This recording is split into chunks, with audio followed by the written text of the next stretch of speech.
नमस्कार दोस्तों, आज आप यह जो तस्वीर देख रहे हैं यह वीडियो गोरखपुर जनपद के प्रमुख कस्बे बांसगांव का है। बांसगांव में स्थित प्रसिद्ध मां दुर्गा का यह मंदिर क्यों प्रसिद्ध है और यहाँ पर नवमी के दिन सभी क्षत्रिय राजपूत क्यों अपने रक्त का अर्पण करते हैं, यह जानेंगे आप इस वीडियो में। बांसगांव में प्रमुख रूप से क्षत्रिय वंशीय राजपूतों का गढ़ माना जाता है और यहाँ पर आसपास के सभी राजपूत पहुँचते हैं, चाहे वह नन्हा बालक हो, 3 महीने के बालक से लेकर बड़े बुजुर्ग युवा सब यहाँ आते हैं और माँ भवानी को अपना रक्त अर्पित करते हैं और अपने कुल वंश गौरव और समाज के सुखहाली और समृद्धि की कामना करते हैं। सबसे बड़ी बात तो यहाँ यह है कि जब आप देख पा रहे हैं जिस प्रकार से यहाँ पे रक्त अर्पण करने के बाद केवल भभूति लगाया जा रहा है। पूरे विश्व में ऐसा अद्भुत नज़ारा आप कहीं नहीं देखे होंगे। यह देखिए, एक नन्हा बालक, मात्र 2 से 3 महीने का यह बालक, और अभी यह बालक भी समर्पित करेगा अपने रक्त को। यहाँ पे देखिए तमाम लोग किस तरीके से इस मंदिर पर, इस अद्भुत और भव्य मंदिर पर अपना रक्त अर्पण कर रहे हैं। यह नाई समाज के लोग यहाँ पर चीरा लगा रहे हैं। ऐसी मान्यता है कि जो कुंवारे लोग हैं उनके केवल एक जगह चीरा लगता है और जो विवाहित लोग हैं वे 9 जगह से रक्त को अर्पण करते हैं। आसपास के क्षेत्रों के सभी क्षत्रिय वंश के लोग यहाँ पर पहुँचते हैं और प्रत्येक वर्ष नवमी के दिन माता के मंदिर में अपना रक्त समर्पित करते हैं, अपना रक्त अर्पित करते हैं। माँ भवानी का यह दिव्य मंदिर बहुत ही अलौकिक है। पूरे विश्व में इस प्रकार का मंदिर आप कहीं नहीं देखने को पाएंगे। आप देखिए कितना छोटा बालक है और इस बालक के द्वारा भी माँ भवानी के मंदिर पर रक्त अर्पित किया जा रहा है।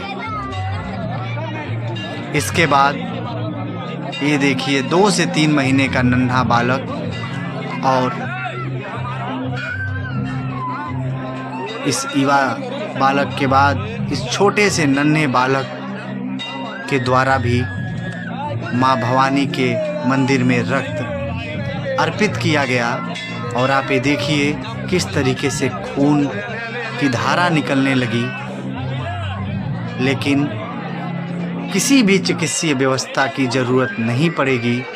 माता के मंदिर का भभूति ही इन सभी लोगों के इस चीरे से जो घाव बनेगा वह घाव बनने ही नहीं देता। माता के मंदिर की इतनी अलौकिक शक्ति है, माता के अंदर इतनी अद्भुत शक्ति है।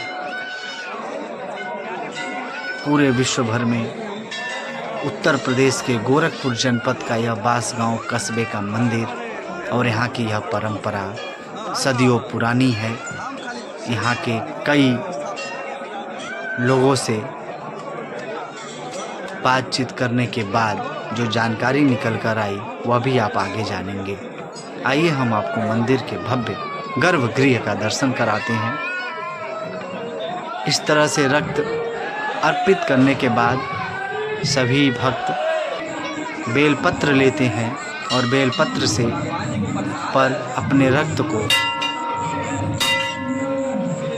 लगाकर, आप देखिए किस तरीके से यह एक भक्त बेलपत्र से अपने रक्त को लगाकर और माता के चरणों में समर्पित कर रहे हैं। इसके बाद माता का यह मंदिर। आप देखिए यहाँ पर कितनी संख्या में भीड़ लगी हुई है, हुजूम उमड़ा हुआ है राजपूतों का। और यह बेलपत्र यहाँ पर समर्पित करने के बाद, चढ़ाने के बाद सभी लोग बाहर निकलते हैं। और बाहर निकलने के बाद जो माता के दरबार का जो भभूति है, यही इस घाव को सही कर देती है। कितना अलौकिक और अनुपम दृश्य आप इस समय इस वीडियो के माध्यम से देख पा रहे हैं। गोरखपुर जनपद के प्रमुख कस्बे बांसगांव की यह तस्वीर आप हमारे इस वीडियो के माध्यम से देख पा रहे हैं, जहां एक छोटा सा भी कहीं से कटने पर, जलने पर बिना क्रीम या दवा के आप सही नहीं होते हैं। वहां पर माता देवी माँ भवानी का यह अलौकिक मंदिर, जहाँ की केवल भभूति लगाने से ही इस प्रकार का कोई भी घाव बनता ही नहीं है। और प्रत्येक वर्ष हजारों की संख्या में क्षत्रिय वंशीय राजपूत यहाँ पर पहुँचते हैं और माँ भवानी को अपना रक्त अर्पित करते हैं। सर, ये बलि आखिर में क्यों दी जाती है? ये परंपरा कब से चली आ रही है? ये परंपरा लगभग 100 साल पहले जो है यहाँ बकरे की और भैंसे की बलि दी जाती थी। तो जब मेरा देश स्वतंत्र नहीं था, उस समय फ्रीडम फाइटर थे महंत चोपड़ा दास, वो बांसगांव में आए और उन्होंने कहा कि अगर आप लोग पशुओं का बल देते हैं तो इसको बंद करें। उन्होंने अनशन पर बैठा दुर्गा मंदिर पर और गांव वालों को बुलाया और गांव वालों से बातचीत की। बड़े बुजुर्ग सारे लोग उस समय के जो लोग भी थे आए और उन्होंने कहा कि अगर आप लोग पशुओं का बल देना बंद कर दें, अपना रक्तदान करें। उसी समय से हमारे गांव के जो बुजुर्ग थे, हमारे पूर्वज थे, उन लोगों ने उनकी बात सुनी, माना। उसी समय से हम लोग बल देते आ रहे हैं, अपना रक्तदान करते हैं।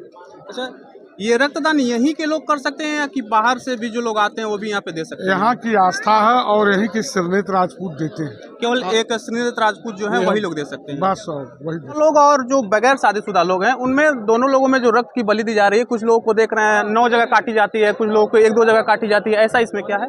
जी, जो है बिना शादीशुदा वाले जो कुंवारे हैं वो एक जगह अपने मस्तक पे देते हैं बल, और जो शादीशुदा हैं वो 9 जगह से अपने माँ दुर्गा को बल देते हैं। आपने अभी दिया है रक्त? हाँ बिल्कुल, अभी देने जा रहे हैं। अच्छा, देने 9 जगह। ये कि आपके जो बुजुर्ग हैं, जो आपके घर में जो लोग आपसे बड़े हैं, उन्होंने इसके महात्मा के बारे में आपसे क्या चर्चा की, आपको क्या बताया? उन्होंने ये बताया कि माता के वहाँ अगर रक्त अर्पण किया है तो आज तक उनकी जो हवन होता है रात में अष्टमी के दिन, उसी से हम लोग बेलपत्र के माध्यम से उस पर लगा लिया है। तो आज तक कोई किसी प्रकार कोई साइड इफेक्ट नहीं, कोई रोग नहीं हुआ। जिससे एक दिन का बच्चा भी अगर होता है तो उसको भी माँ दुर्गा का रक्त अर्पण किया जाता है। और ये परंपराएं और मान्यताएं जो चली आ रही हैं, उसको हम लोग एक धरोहर के रूप में आगे बढ़ाने का प्रयत्न कर रहे हैं। अच्छा, हमें अभी बताया गया कि इसे केवल श्रीनेत राजपूत ही आते हैं यहाँ पर। क्या ऐसी कोई मान्यता है या कि और भी वर्ग के लोग यहाँ पे क्षत्रिय वंश के आकर रक्त की यहाँ पर अर्पण करते हैं माता को? सबसे पहले तो मैं आप लोगों को आभार व्यक्त करता हूं कि इतने दूर से आप चलकर आए हैं इस मंदिर परिसर में। आपका मैं स्वागत बंदन अभिनंदन करता हूं। और मैं बताना चाहता हूं कि जितने श्रीनेत वंशी क्षत्रिय हैं, सिर्फ उन्हीं के लिए कुल देवी माँ दुर्गा का ये मंदिर है। जो रक्त अर्पण होता है, रक्त अर्पित किया जाता है, वो सिर्फ श्रीनेत वंशी ही के लोग ही करते हैं। और ये विश्व विख्यात मंदिर है। ऐसा आप कहीं भी पूरे विश्व स्तर पर ऐसा आपको मंदिर नहीं मिलेगा जहाँ माँ को रक्त अर्पित किया जाता है। एक ऐसा मतलब पूरे इतिहास उठाकर देख लीजिए, आपको ऐसा कहीं मंदिर नहीं मिलेगा। और विश्व विख्यात ये मंदिर है कि जहाँ नवजात शिशु लेके बालक से लेके बुजुर्ग तक जो है यहाँ माँ को रक्त अर्पित करते हैं। इस मंदिर के बारे में पुरानी मान्यता, जैसे जो आपने बहुत कथाओं में सुना हो, लोक कथाओं में सुना हो, पौराणिक रूप में सुना हो, ऐसी कोई मान्यता जो आपको ज्ञात हो? सर, यहाँ पे बहुत पहले यहाँ पे ये मान्यता थी कि यहाँ की जानवरों की बलि दी जाती थी। हमारे यहाँ आचार्य पंडित आए और बोले कि यहाँ पे इन सभी बलि प्रथा जानवरों की हटा दिया जाए और आप लोग खुद स्वयं अपनी बलि प्रथा को चालू करें।